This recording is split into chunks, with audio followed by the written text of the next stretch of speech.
நீங்க பண்ணிருக்க வேலை இவ்வளவு கீழ்த்தனமா போவீங்க நான் கொஞ்சம் கூட நினைக்கவே இல்லை.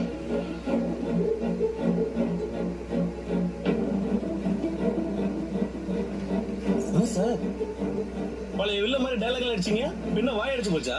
இப்ப பேசுங்க சார், பேசுங்க.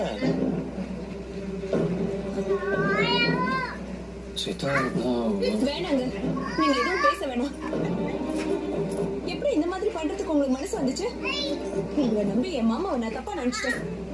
சீதா, நான் சொல்றது கொஞ்சம் வேணாங்க, நீங்க எதுவுமே சொல்ல வேணாம்.